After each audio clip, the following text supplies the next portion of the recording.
শিবাঙ্গী প্রচণ্ড দুষ্টুমি, আর যা গরম পড়েছিল তাতে আমাদের অবস্থা রীতিমতো খারাপ হয়ে গেছে। আর শিবাঙ্গীর তো প্রচণ্ড ফোড়া হয়েছে, এই যে মাথায় এখানে একটা হয়েছে, কানের পেছনে এই দেখো এখানে একটা হয়েছে, প্রচণ্ড ফোড়া হয়েছে, ব্যথা যন্ত্রণাও আছে তার সাথে। ওই জন্য ঘ্যানঘ্যানানি প্যানপ্যানানি একটু বেড়ে গেছে, এইসবই চলছে। ইনি এখন ঘুমোচ্ছেন মহারানী, ওনাকে ডিস্টার্ব করা যাবে না।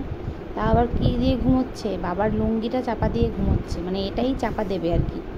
যখন আমি ঘুম পাড়াচ্ছি বললাম চাদর, এই যে চাদরটা এখানেই আছে, বললাম চাপাটা দে, বললো না আমি এটাই চাপা দেবো। আচ্ছা ঠিক আছে, বেশি জোর জবরদস্তি করে লাভ নেই বাবা। তারপরে কান্নাকাটি জুড়ে দেবে, সারাদিন ঘ্যান ঘ্যান প্যান প্যান করছে এই ব্যথা যন্ত্রণায়, ফোড়ার ব্যথা যন্ত্রণায়। দুষ্টুমিও আছে অনেকটা,